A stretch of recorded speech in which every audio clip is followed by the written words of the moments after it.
All right, so let's talk about the Asus Chromebook. So I got this Chromebook actually on Thursday of last week.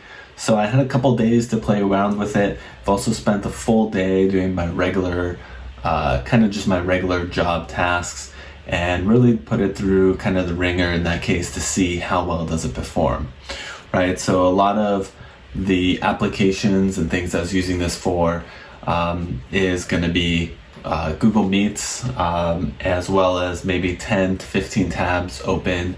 And then there's also going to be some Linux apps that I was using as well, such as using the Slack app, and I was also using a database management tool called DataGrip, and also going to be using Terminal as well. And I'm just kind of mixing those things in throughout my day, as well as using VS Code for some text editing and LibreOffice for some Excel work, right? So those were multiple apps that I had open at the same time, as well as the tab browsers, as well as the Google Meets, which is like the video conferencing, right? And with the Google conferencing, we typically had about 10 to 15 people on at any given time. Some had their cameras showing, some didn't have their cameras showing. So one thing I immediately noticed is as soon as I started running this, the fans on the computer immediately went on. And the fan itself is actually a little bit louder than what my MacBook Pro is right now. So I also have a 13-inch MacBook Pro 2015, and the fan kicks on that one and stays on pretty much the whole time. But this one has a little bit of a higher pitch sound, a little bit louder. And as soon as you kind of do any sort of serious work, as soon as I connect to the Google Meet, immediately that fan starts kicking on and it doesn't stop the whole time. So for the most part, that's going to be kind of expected. It's a little bit louder than I would have hoped it would be. But I don't think it's too uncomfortable if you're used to having some sort of fan running. Obviously, if you're looking for something completely silent, then this is not going to be the laptop for you. So next thing I want to talk about is the screen. So, there's some concern about the screen brightness, and to be honest, the screen isn't that bright. So when I compare it to the Google Pixel Go, then the brightness on the Go is definitely brighter than this laptop. Now, is that going to be necessarily a negative thing? So I think it really just depends on how you're using it. If you're inside a building, if you're inside a coffee shop, if the brightness of the screen in those cases is perfectly fine. I don't even need to set it to the full max screen in those situations. Setting it down to around 70% is perfectly fine for regular use indoors. Now, when I took it outside and I was outside in some shade, that's when I had to set up the max brightness. But at the max brightness, that actually was fine for me. It's really when you're getting into direct sunlight, that's when things became really difficult to use, and kind of the reflection and the dimmer not being so bright makes it a little bit harder to read. But you really got to think of how often are you going to be using this laptop in direct sunlight. Even if you're in the office or in the coffee shop right next to the window, for the most part, if there is direct sunlight shining right on your screen, at least me personally, I'm gonna go somewhere else. I'm gonna move that screen, and not necessarily because of the brightness, that's just in general with the laptop, right? I don't like when the sun is shining directly into the laptop. So it is a little bit lower. Would have been nice if the screen brightness was a tad bit brighter, but I don't think it's necessarily a deal breaker if you're primarily going to be using it indoors or out, or in out and about when you're inside like a coffee shop or a building or something like that. The next thing is the keyboard. So the keyboard itself, I had no problems with when you're typing on it. To me, the keyboard feels perfectly fine for typing, using it for a couple hours without any problems.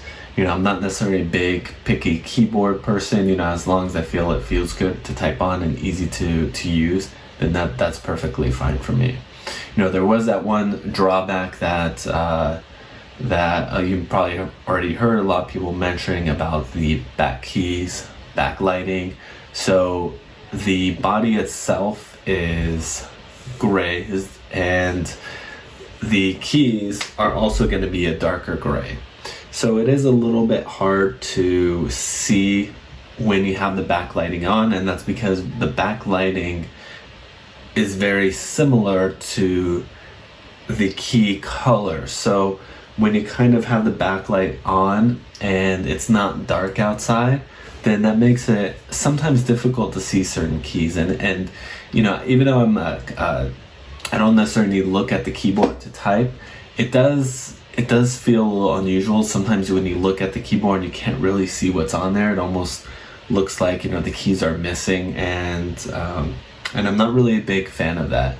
And at nighttime, it works perfectly fine when it's dark outside. So generally speaking, you just turn off the keyboard lighting when you're in the day, and then it works perfectly fine. You know, that's not really a deal breaker for me, just kind of one of those maybe minor annoyances. But generally, when you have the key light off, then you don't really notice it or really even think about it, right? So that's not too big of a deal. And as far as the flexibility in the keyboard, you know, if you press straight down in the middle, there is a little bit of give on that keyboard, but nothing severe. Nothing, when you're typing it, you don't notice it.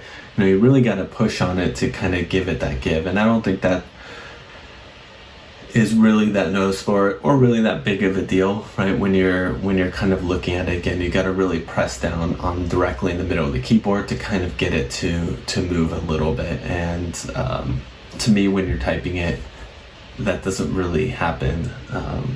That frequently. So overall, as far as this laptop is concerned, is, you know, you got to kind of look at it as a whole picture, right? So this is obviously a laptop that is on the high end when it comes to Chromebooks, right? At $1,000 for this particular one, you do get a lot of equipment. You get the i10 or the i5 10th generation Intel processor, the U1. You get 16 gigabytes of memory. You get 512 of the storage. So overall, you also have the Wi-Fi 6 and the Bluetooth 5, right? So it kind of helps future-proof it when those things become a little bit more common, such as the Wi-Fi 6. So overall, you know, you got to kind of look at that package, and yes, it's expensive for a Chromebook, but if this was a Windows laptop, you know, this would really be more of kind of a middle range laptop, right? It wouldn't be on the high end. It's not necessarily going to be on the low end, but you're going to be kind of right there somewhere in the middle range for if this is a Windows one. So I know a lot of people come to expect that, hey, if you're paying $1,000 for a Chromebook, it's got to be top of the line. Everything's got to be perfect. The build quality, the look, the design, you know, everything's got to be great. But I don't think that's really the case. You know, what are these manufacturers really saving by creating a Chromebook as opposed to a Windows laptop?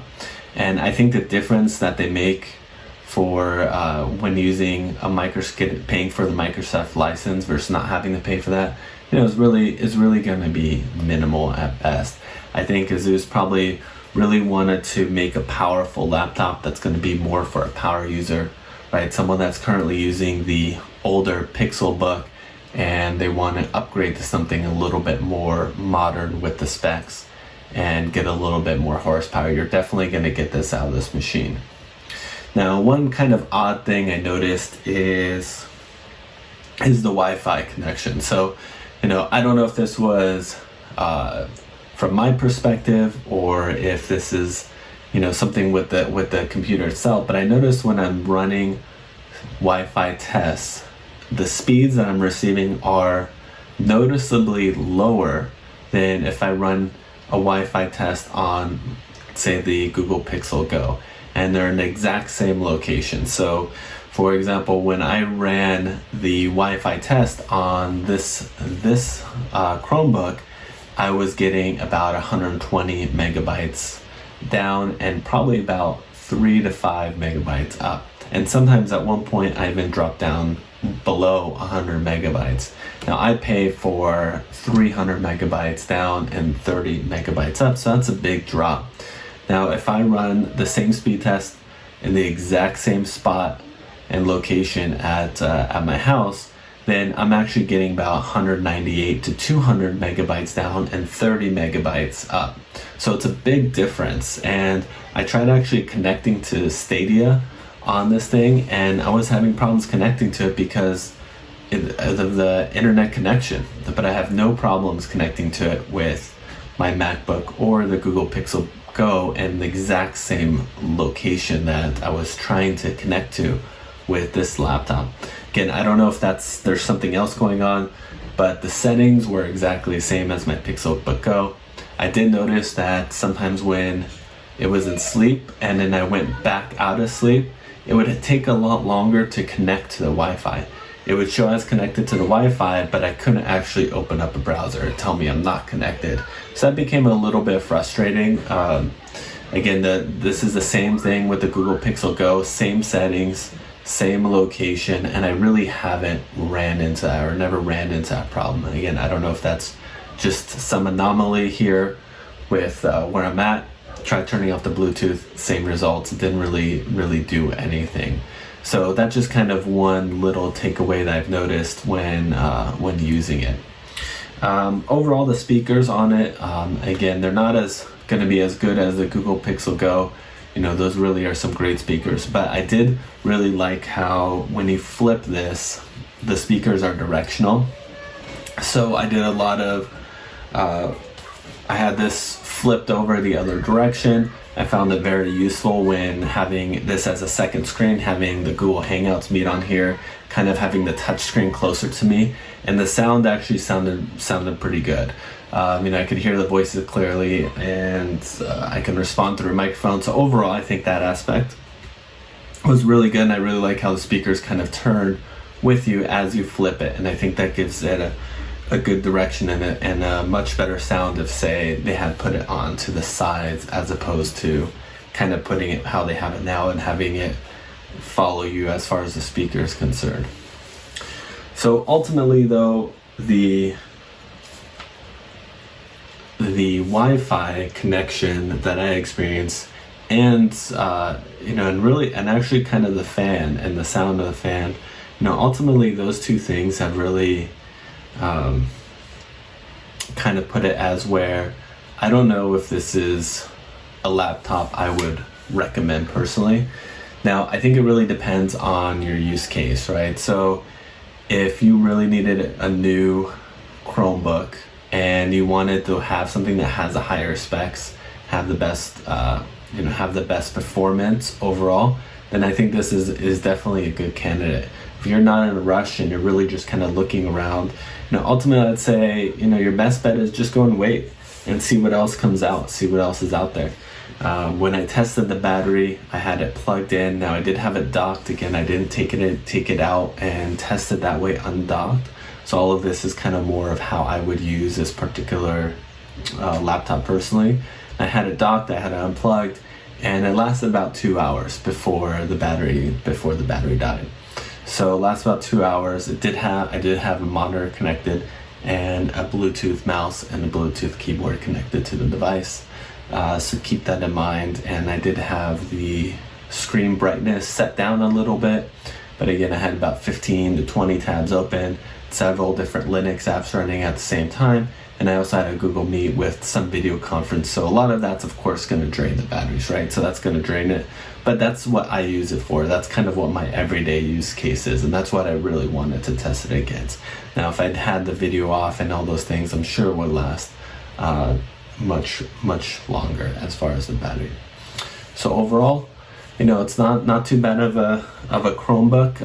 For me personally, it's not the right Chromebook, and it's not something that I would plan on using. Kind of personally, I'm looking forward to seeing what's coming out in the future and see what else is out there.